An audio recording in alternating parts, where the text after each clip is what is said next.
Good morning बच्चों, आपका online class में एक बार फिर से स्वागत है और मैं आशा करती हूँ कि आप सभी बच्चे घर पर स्वस्थ और सुरक्षित होंगे।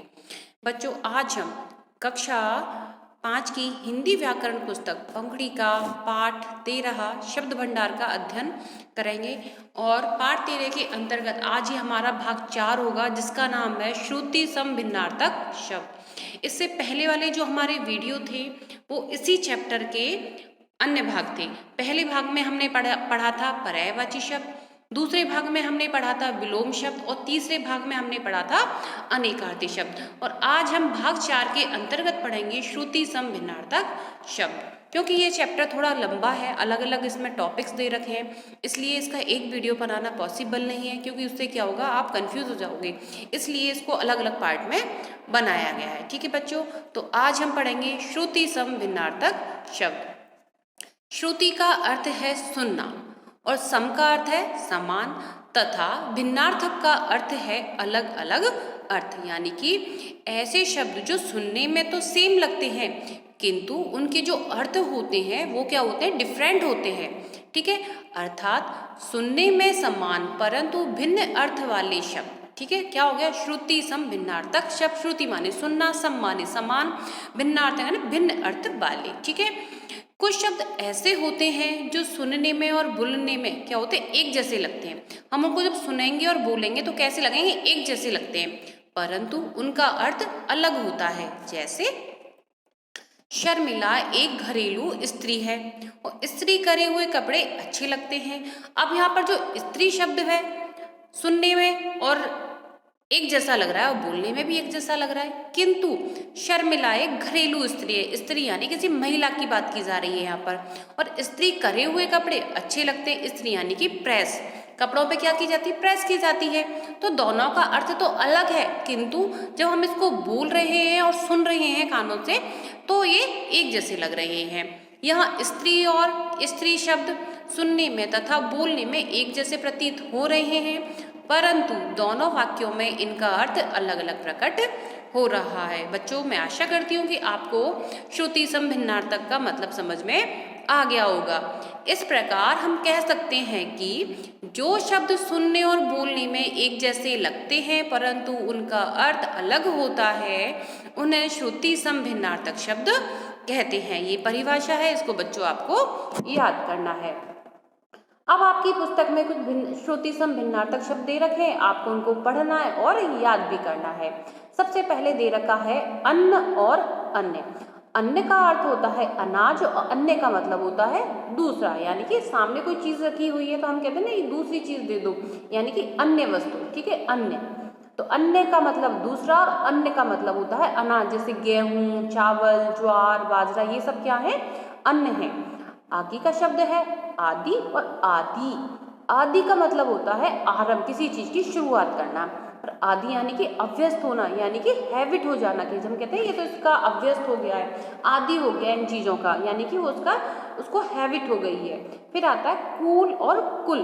कुल का मतलब होता है किनारा और कुल का मतलब होता है वंश। कहते हैं ना हम किस वंश से हो तुम, तो तुम्हारा कुल कौन सा है, तो इसी तरीके से कहते हैं रघुकुल या जो भी सूर्यवंशी कुल, सारे होते हैं, तो कुल का मतलब होता है वंश। फिर है आसमान और असमान। सुनने में पढ़ने में ज्यादा डिफरेंस नहीं है, वर्ड वही है, थोड़ा सा अंतर है, आसमान और असमान। ठीक है, आसमान का अर्थ होता है आकाश और असमान का अर्थ होता है जो बराबर न हो। अब है अपेक्षा और उपेक्षा। अपेक्षा होती है आशा और उपेक्षा होती है निरादर यानी तिरस्कार।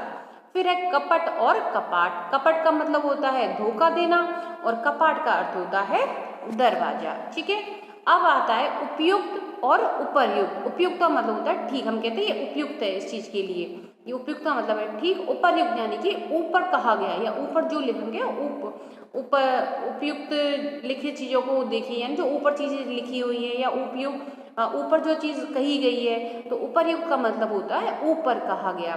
फिर है धरा और धारा। धरा होती है धरती और धारा होती है प्रवाह। जैसे कोई चीज एक ही धारा में प्रभावित होती है, कहते हैं धारा प्रवाह में बह रही है, उसी तरीके धारा का मतलब होता है प्रवाह। जैसे नदी का प्रवाह, ठीक है, नदी अपने एक ही प्रवाह में बहती है। फिर आता है बाग और बाघ। बाग होता है बगीचा यानी कि गार्डन, और बाघ का मतलब होता है शेर यानी कि लायन। फिर है दिशा और दशा। दिशा यानी कि तरफ, एक और दशा यानी कि हालत। आदि और आदि, ये भी दोबारा रिपीट हो गया है। ठीक है, आदि का मतलब आरंभ करना होता है और आदि का मतलब अभ्यस्त होता है। अब है अनल और अनिल। अनल का मतलब होता है आग और अनिल का मतलब होता है हवा। ध्यान रखना, ये वर्ड काफी बार रिपीट होता है, इंपॉर्टेंट भी है। अनल और अनिल। अनल का मतलब आग होता है, अनिल का मतलब हवा होता है।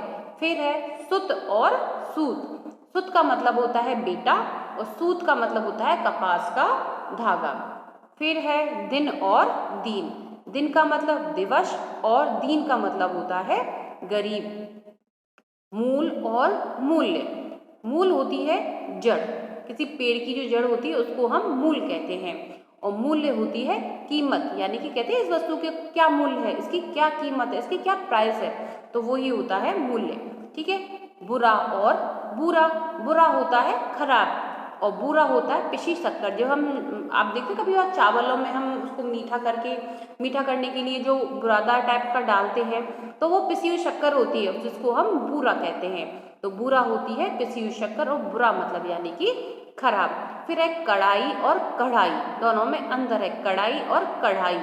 ठीक है, तो कड़ाई मतलब यानी कि सख्ती से, किसी टाइटली, हम किसी को कहते हैं कड़ाई से पेश आना चाहिए, तो मतलब थोड़ा स्ट्रिक्ट रहना चाहिए। और कढ़ाई का मतलब होता है एक प्रकार का बर्तन जिसमें हम पूरी वगैरह तलते हैं, वो कढ़ाई।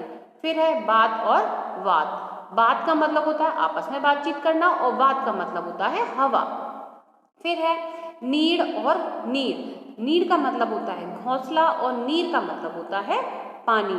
परिमाण और परिणाम, देखने में ज्यादा अंतर नहीं है लेकिन दोनों के अर्थ जो है वो बिल्कुल भिन्न है, यानी कि बिल्कुल डिफरेंट है। जैसे परिणाम यानी कि परिमाण यानी कि मात्रा, जिसको हम तोल सकें, नाप सकें, और परिणाम यानी कि नतीजा। जैसे कि हमारे रिजल्ट जब आता है तो उसको क्या, रिजल्ट का जब रिजल्ट आता है क्या ना, तुम्हारा परिणाम आ गया, तुम्हारा नतीजा आ गया, तो वही चीज है ये। तो परिमाण होता है किसी चीज की नाप तोल करना और परिणाम होता है किसी का नतीजा। ठीक है बच्चों, तो आपका पाठ यही समाप्त हो जाता है। दोहराव में एक टॉपिक, एक पॉइंट दे रखा है, उसको देख लेते हैं। जो शब्द बोलने में एक जैसे लगते हैं परंतु उनका अर्थ अलग होता है, उन्हें श्रुति सम भिन्नार्थक शब्द कहते हैं। बच्चों, आपका ये पाठ ही समाप्त हो गया है और आपका जो वर्क है वो आपके व्हाट्सएप ग्रुप में PDF के जरिए आएगा। आपको यदि इसमें क्वेश्चन आंसर होंगे तो आपको कॉपी में करना है, बल्कि जो अन्यथा जो आपकी बैक एक्सरसाइज है वो आपको बुक के अंदर ही करनी है। जो भी कार्य करना है सुंदर और स्वच्छ तरीके से करना है, साथ ही साथ वर्क को याद भी करना है। धन्यवाद।